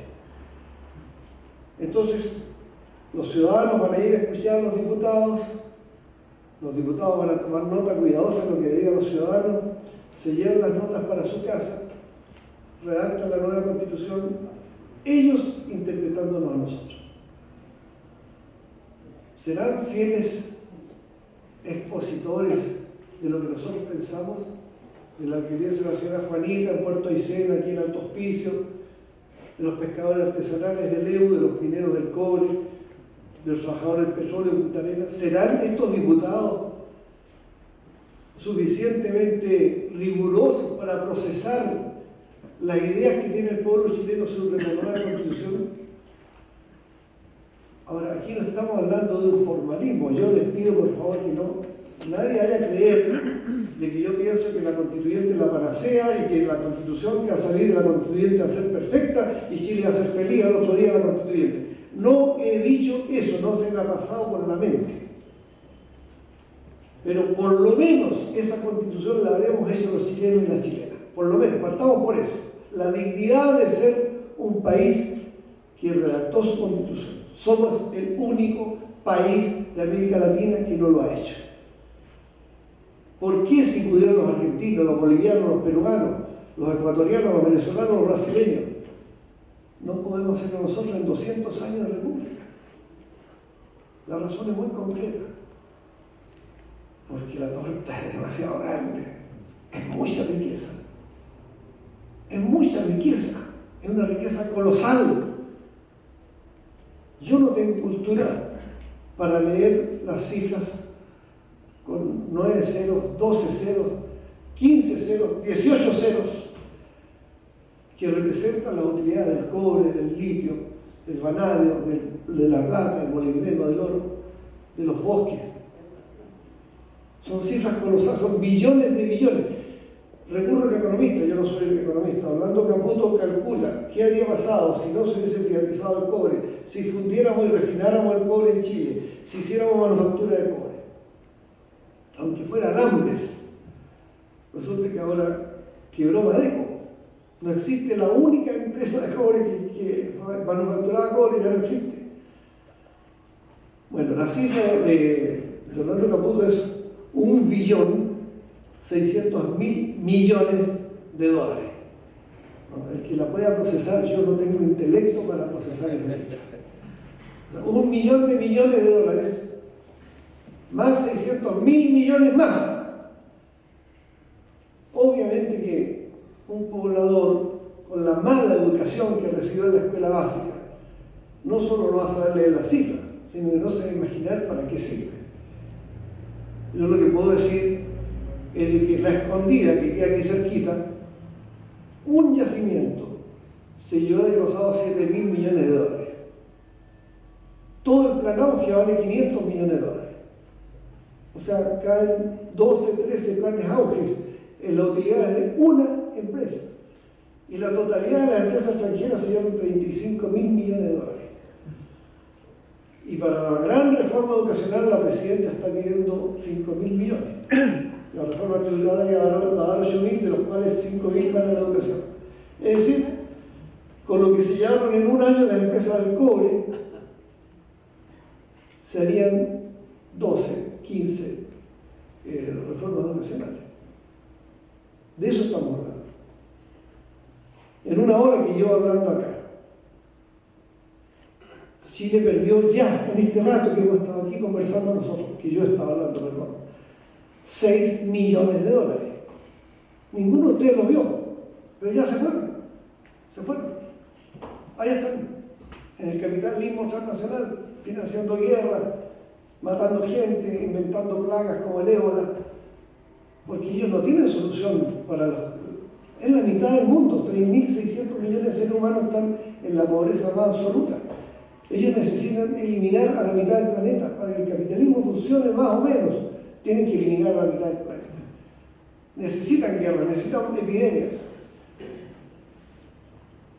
Por eso que ayer, no sé si ustedes vieron las noticias del New York Times, le dedico una editorial, estas son cosas así alucinantes, ¿no? El New York Times le destina un editorial para elogiar y admirar el hecho que Cuba mandó 300 médicos a Liberia para salvar a Liberia de la plaga del ébola. Y Fidel Castro le hace un ofrecimiento al presidente Obama, por su nombre, dice: presidente, yo le pido que a pesar de nuestra diferencia nos pongamos de acuerdo, porque si no paramos el ébola en África, va a llegar a América y a su propio país. Y el New York Times dice, y Fidel Castro tiene razón, en la editorial del New York Times de antes de ayer. De eso estamos hablando. Esto no es un prurito intelectual, no es una cuestión de moda, no es una cuestión que sirva para un grupito, para un dirigente, para una iglesia, para una municipalidad, para un partido. Esto es una cuestión esencial para la nacionalidad, para la identidad cultural del pueblo chileno. Y yo lo invito entonces a reflexionar. Gracias.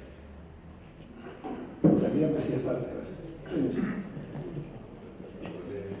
Yo los invito a reflexionar sobre que esto no puede expandirse como el viento, como las nubes. No, esto hay que organizarlo. Es el peor problema que tenemos, que hay que organizarlo. ¿Por qué? Porque mientras estén los partidos políticos, que son muy legítimos, tienen su historia, sus principios, sus detenidos desaparecidos, sus ejecutados, sus exiliados, ¿no? Entonces mi partido, Si un partido pretendiera tomar el pandero, la maripola de la Asamblea Constituyente, estamos jodidos. Para que haya Asamblea Constituyente necesitamos el 70% de los chilenos. Y cualquier partido político se siente feliz con el 8%.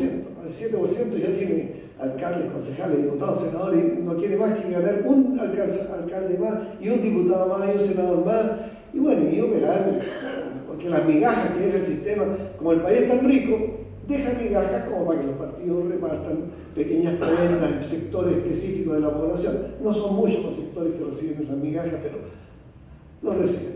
Y por lo tanto, un buen negocio. La política partidista sectaria se exacerba deliberadamente, ¿no? El amor a la camiseta. El problema es si podemos leer la mirada por arriba de mi partido, por arriba de Iquique, por arriba de la región, y miramos hacia el país entero y hacia ese millón de exiliados. Y ponemos la mirada no en el último gobierno, sino que en los 200 años de historia. Y rescatamos a Camilo Enrique, rescatamos a Martínez de Rosa, rescatamos a Higgins, a San Martín, rescatamos a Lautaro. ¿Qué ejemplo más importante para la historia del mundo que la hazaña de Lautaro? Son muy pocos los países que ofrecieron una resistencia victoriosa, pero aquí en Chile Lautaro no es el gran personaje, mucho más personaje que Pedro Valdivia. Las avenidas Pedro Valdivia, las estatuas de Pedro Valdivia están en todas partes. Lautaro todavía sigue siendo un sospechoso, un insurrecto. Entonces nosotros necesitamos demostrar que tenemos la razón, que tenemos un método, la Asamblea Constituyente es un método democrático, pero para que la mayoría entienda que esto es así, que no es el demonio, que no es el plan Z, entonces tenemos que superar la diferencia entre un radical, un demócrata cristiano, un masón, un ateo, un islámico, un luterano, un católico, superar toda esa diferencia. Usted puede estar totalmente de acuerdo conmigo en este punto y de desacuerdo con el modelo económico, o gente de izquierda, unos estarán de acuerdo con, no sé, con Cuba, otros con Vietnam, otros con Kim Il-sung, no sé, con Kim Jong-il. Puede haber miles de diferencias, miles de tópicos. Pero si usted es de derecha capitalista y quiere redactar la constitución política del Estado con participación de todas las chilenas y todos los chilenos, es mi amigo, es mi aliado estratégico para que generemos en Chile una Asamblea Constituyente.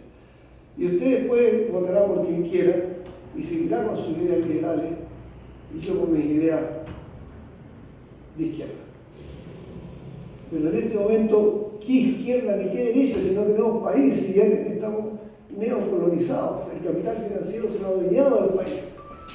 Si hubiera empresarios chilenos dirigiendo nuestra economía, yo estaría feliz. Pero son empresarios extranjeros que no tienen Dios ni ley y sobre todo ética.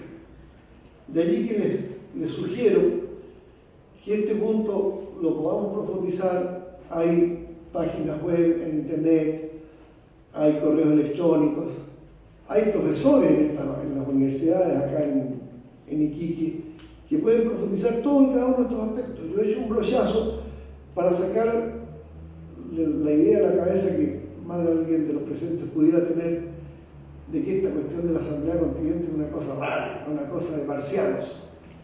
No, es lo más esencial que han hecho los argentinos, los bolivianos, los peruanos, los norteamericanos, los españoles, los franceses, menos los chilenos. Hay que hacerlo porque detrás de todo esto hay sufrimiento. Hay gente que no tiene remedios, que no tiene especialistas. Hay jóvenes que dejan la enseñanza media y universitaria. Hay gente que sufre a diario en un consultorio, en una población en que están gobernados por los pandilleros, por el tráfico de drogas, donde no hay Dios ni ley. Es mucho el acumulativo de injusticias, de abusos que se realizan todos los días, en todas partes. Acaban de morir, bueno, hace algunos años, 80 presos en una cárcel, quemados vivos. No hay culpable. No hay culpable. Y podría seguir. O sea, es necesario que no nos creamos el cuento que somos los más exitosos de América Latina y que nos demos cuenta que con un mínimo de consenso nacional, podríamos repartir esta enorme riqueza y ser uno de los países más prósperos del mundo. Eso por ahora. Gracias.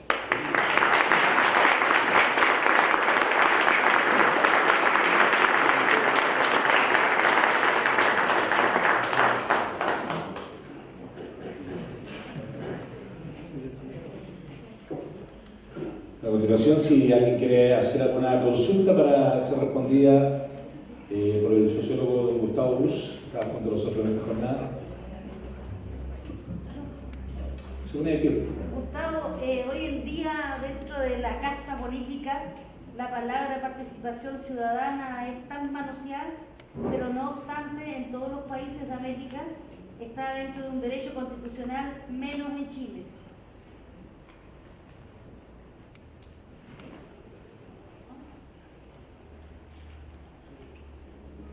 Muy buenas tardes. Lo quiero saludar porque la exposición fue muy extensa, pero me quedo con una sola frase que usted dijo: el sectarismo. Es el mal que tenemos prácticamente acá en Chile, porque las veces que usted ha venido para acá también usted ha tenido triunfo cuando ha querido dar esta charla anteriormente, ¿no es cierto? Y hay gente que le ha cerrado las puertas, gente misma de izquierda. Eso es lo que les comentaba yo. Entonces, este sectarismo que hay ahora es una cosa, una enfermedad más peor de la lacra, del cáncer que se puede originar acá en estos momentos. Porque acá, antes cuando se trabajaba en unidad, las cosas salían como tal. Y quiero señalar un ejemplo nomás, porque lo que usted dijo, aquí no hay que tenerle miedo a conversar con los señores de la derecha. Yo le comentaba en delante, como usted decía en delante, nosotros los presos políticos, ¿cómo conseguimos la pensión? De la ley Vales, Longueira y la Juana Trujillo, que hablaron con ellos, sacaron un muriente, pero se logró.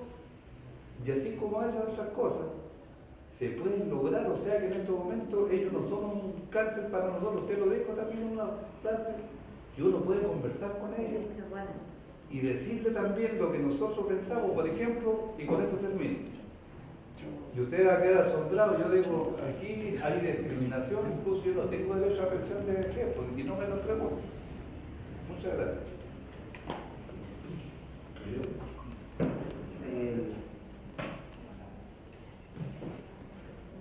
Qué grato escuchar una reflexión como lo que usted ha planteado, profesor. Sin embargo, quiero tomar en cuenta ciertos elementos de medida, que es justo lo que señalaba la señora, que el concepto de la ciudadanía. En Chile creo que históricamente se ha hecho una negación de la ciudadanía, estableciendo una visión mínima dentro del concepto de participación, que es la instrumentalización del derecho de sufragio. Y hasta ahí llegamos a un punto. Si hacemos, como usted tocaba en su exposición, desde el inicio de la República, el voto censitario fue el que triunfó, una minoría que era el 1% votaba, y si uno analiza cuándo se producen las expansiones del padrón electoral en Chile, son momentos muy acotados. Y ahí, haciendo un aporte, en el 34 votan las mujeres en las municipales. Posteriormente se amplía a las presidenciales. Viene una expansión del padrón electoral para la patria joven y todo lo que significó el gobierno de Eduardo Frei. Nuevamente se expande el padrón electoral con lo que significó el proyecto de Allende. En el 74 se quema el padrón, vuelve en el 87 y ya en el 88 habían 7,4 millones de electores, y de ahí vamos en el caos de representatividad y de legitimización del sistema político chileno. Y hay un elemento también clave, que es decir, la negación de la ciudadanía por parte de los políticos, que tiene que ver con un elemento de participación, y que no solamente esperemos que el papá Estado a nivel central venga entregando el poder, sino que también como a nivel local generamos espacios de participación en la comuna, sobre todo como gran unidad territorial, cultural, social y económica. Se gestan los proyectos que pueden inspirar a que la gente pueda creer en algún momento que esto es posible el cambio. Tomo el mensaje que usted señala, porque si analizo cuando se produce la expansión electoral, que las mujeres votan, que la dignificación, incluso en algún momento se hizo un relato de nuestro siglo que hizo TVN, en algún momento de ahí salían cuando las primeras mujeres que votaban por los regidores iban muy dignas y orgullosas a hacer su ejercicio. Posteriormente lo que significó el proyecto de Eduardo Frei, el gran proyecto de Salvador Allende, luchar contra la dictadura, y nuevamente tenemos que Chile como proyecto político de desarrollo está perdido. Y aquí viene otro elemento, quiero citar el libro que hizo Gabriel Salazar, el del mercader empresario, en que los ordenamientos constitucionales en Chile tienen un objetivo que es la negación de la diversidad, tapar el desarrollo y la industrialización. Tenemos muertos. Balmaceda, Salvador Allende, bueno, ahí citó el caso de Pedro Iglesias, que pudo lograr hacer cosas de lo que significó el desarrollismo, pero sin embargo, a mí me da la apreciación dentro de los ciclos históricos que las crisis y cambios son necesarias. Y desde esa perspectiva la consultaba, profesor, haciendo el exordio anterior. Profesor. Es necesaria la crisis de la deslegitimización del actual ordenamiento político chileno para que exista una constituyente.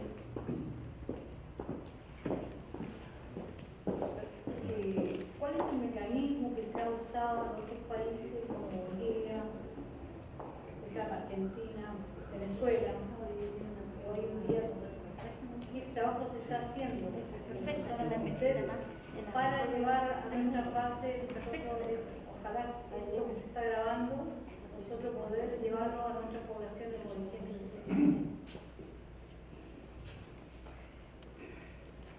Javier.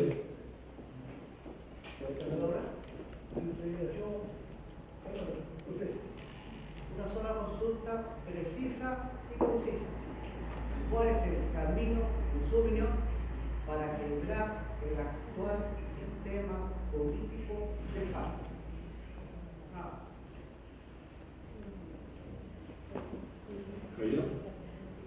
Mira, en caso que, digamos, vendiera en el seno del pueblo esto de la Asamblea Constituyente, desde luego lo primero que hay que hacer, y tú lo mencionaste brevemente, ¿no?, es impedir que eso refleje el sistema binominal que hoy día tenemos.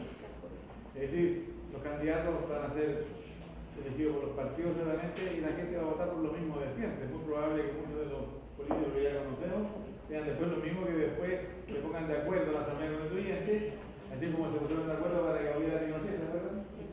Y bueno, quizás que, digamos, qué cosa, ¿no? Como nueva constitución. O sea, esa cuestión hay que tener en cuenta. Ahora, lo que se me ocurre a mí, así como un ciudadano de base nomás, nada metido en las esferas de arriba, es que no debiera votarse solamente un proyecto de constitución. Porque si fuese un proyecto de constitución salido de la Asamblea Constituyente, el peligro es que sea un acuerdo entre los binominales de hoy día que tenemos hoy día. O sea, que haya varios proyectos de constitución que se voten. ¿Han pensado en eso? Ya eso es, por último, lo otro, lo siguiente, ¿no? Al final de cuentas, ustedes saben que todo el mundo sabe que la guerra es la continuación de la política. Es decir, aquí hay que tomar en cuenta, digamos, correctamente los milicos, ¿no? Cuando llegue el momento de que ellos quieran ser de nuevo un partido político armado, no porque un partido político armado siempre gana, por supuesto, tenga o no tenga razón. Hasta ahí no llegamos con la Asamblea Constituyente y con lo que sea. ¿Se ha trabajado la voluntad militar en este asunto? Eso nos pregunta. Mira, buenas tardes. Tres cosas. Yo creo que los que ya pintamos hartas canas, lo hemos vivido hace mucho tiempo acá en este país, hemos visto varias razones. O sea, hay muchas más razones a lo que usted dijo, en las cuales necesitamos Asamblea Constituyente. Y parece que el cobre, que es nuestra materia prima, es tan importante como es el agua hoy día. El agua, ¿sabe dónde está y a quién pertenece? Entonces las razones están. Y si uno analiza lo que estamos viviendo hoy día y escucha las noticias, nos dicen de que hoy día hay una encuestadora muy reconocida, que sabemos de dónde viene, que hay dos líderes nomás que están sonando muy fuerte, independientemente de la señora Bachelet, que es Marco Rico Minami y Andrés Velasco. Esos son los grandes líderes que dicen que pueden ser el futuro de este país. De hecho, los dos, uno habla de asamblea constituyente y el otro no habla de asamblea constituyente. Pero yo creo que como experiencia propia, independiente de los partidos políticos que hoy día han decaído de tal manera que casi no representan a nadie, nos está faltando el líder, el hombre que guíe de verdad este sueño. Porque podemos tener 1, 2, 3 proyectos. Yo creo que lo que pasó en Brasil, que ha tenido la historia de Brasil, lo que se dio con Lula en el fue anterior, es la necesidad que lo que el pueblo vio y lo tuvo. Duró con Lula y que mandó a la mesa a los partidos, independientes de quien sea. O sea, lo que estoy diciendo acá es que hace falta un líder que nos guíe y nos dé. Porque ¿qué nos presenta de aquí a mañana? La Asamblea Constituyente fue necesaria hace 20 años atrás. Yo me acuerdo con la bandera cuando recorríamos el país defendiendo a la AFP, en contra de la AFP, defendiendo el cobre. Hablábamos del Royal, hablábamos de tantas cosas atrás. Pero la gente no, porque el sistema este era tan grande que ababulló y salieron estos grandes, gente que venía de afuera, los mismos senadores que están hoy día, y nos cambiaron. Ellos compraron el voto. Ellos dijeron a la gente pobre, yo voy a subir, vota por mí. Esa cosa hay que cambiarla, pero para eso necesitamos un libro. Lo que usted nos dice es cierto. Queremos hoy día, compañeros, cuál es el camino, cuál es la forma. Quizás yo no voy a vivirlo, tengo 60 años, pero ¿qué estamos dejando sembrado? Pero para eso ya no necesitamos tanto discurso, sino acción. Si necesitamos, yo me sigo por esto, independientemente de que hemos tenido tantos problemas. Pero esas cosas tienen que estar a solucionar. Porque ya digo, hoy día decían los grandes compañeros, ¿qué está pasando? El Penta financió a la presidenta Bachelet y muchos se están diciendo, oye, mentira, pero si a todos los políticos los financiaron, a todos. Entonces, esa es mi sugerencia. Necesidades y cómo justificar la Asamblea Constituyente y demás. Si lo que necesitamos es cómo lo hacemos y cuál es el líder que nos va a ayudar a eso. Muchas gracias por la pregunta. Yo creo que cuento con la complicidad de ustedes de que en una hora de exposición era imposible ni siquiera profundizar este tema. Lo que yo he hecho es tomar de manera arbitraria algunos tópicos que pudieran ser más vinculantes con la cultura política del norte, particularmente de Iquique, y interesarlos para que profundicen en sus conocimientos, estudien este tema. Este tema no se puede abordar sin un trabajo intelectual colectivo. Nosotros hablamos de un intelectual colectivo por eso. En cuanto a fuerza histórica, ya creo que he sido suficientemente elocuente, pero quiero destacar de que durante la lucha contra Pinochet, la totalidad de las organizaciones que exigían la salida del tirano se comprometieron con la Asamblea Constituyente. Primero fue el grupo de los 24, el profesor Manuel Sangüesa Cruz, que había sido gran maestro de la logia masónica en Concepción, fue ministro de Justicia de Allende, era el coordinador de un grupo de juristas que exigía democratizar el país mediante una nueva constitución hecha en una asamblea constituyente. Quiero destacar que eran los juristas que estaban autorizados para vivir en Chile y circular libremente por las calles. O sea, había muchos otros juristas tan democráticos como él, pero estaban presos, exiliados o asesinados simplemente. Pero los que tenían ese fuero, como Manuel Sangüesa, como Enrique Silva Sima, Jorge Mario Quincio, Patricio Elmer, por cierto, se reunieron durante varios años, elaboraron varias ideas que no alcanzaban a hacer una nueva constitución completa, pero todo eso estaba propuesto en virtud de una constituyente, para que se discutiera en una constituyente. Y cuando Pinochet impuso el año 80, el plebiscito de septiembre del 80, para darle un barniz de democracia, autorizó un acto de los opositores al plebiscito, a la constitución de Pinochet. Ese acto se hizo en el Teatro Caupolicán, el 28 de agosto de 1980. Y ahí había un problema, el acto estaba autorizado, estaba lleno de minas y agentes infiltrados por todas las graderías, en fin. Pero ¿quién podía hablar en público contra la dictadura? Habiendo gente muy notable, ¿quién tendría el fuero para poder decir lo que había que decir? Bueno, en ese momento, unánimemente todos estimaron que el único que tenía ese fuero era Eduardo Frei Montalva. Y habló Eduardo Frei, único orador, y planteó como tarea central de la democracia sacar la dictadura, llamar a Asamblea Constituyente y redactar una nueva constitución. Ese fue lo medular de su discurso. Por eso lo mataron. Entonces, ¿qué pasa? Que habiendo tanto apoyo, el 11 de marzo del año 90, cuando asume Patricio Aylwin, se olvidan del tema de la Asamblea Constituyente, de la nueva Constitución, del nuevo modelo económico. Eso daría para otra conferencia y otro seminario, porque no quisiera tratarlo así superficialmente, pero hay razones muy de fondo por las cuales, mediante la intervención extranjera, particularmente el gobierno de los Estados Unidos, se dio un golpe de Estado dentro de la democracia cristiana, derrocaron de la presidencia a Gabriel Valdés e impusieron con malas artes la presidencia de Patricio Aylwin y luego lo impusieron como candidato presidencial. Y don Patricio lo primero que hace entonces es cerrar la carpeta del grupo de los 24 en la cual él había trabajado y desnacionalizar el cobre entregándose a la empresa extranjera. Quiero señalar, sin embargo, que el proceso participativo que hubo en la lucha contra la dictadura no murió el 11 de marzo del 90. Ha habido una merma, pero este renacer de las fuerzas sociales, acá en Calama, en Freirina, en Punta Arenas, en Aysén, es producto de esa efervescencia que hubo contra la dictadura. Pero esa efervescencia no se tradujo en el voto, porque en el octubre del 88, cuando triunfó el no, votó más del 84% de los ciudadanos y en la última elección votó el 42%. Es decir, de manera sistemática, no por casualidad, sino que porque la élite dirigente lo buscó, el voto ha ido mermando hasta ser la mitad de lo que fue el 5 de octubre del 88, cuando todavía quedaba la mística antidictatorial, ¿no?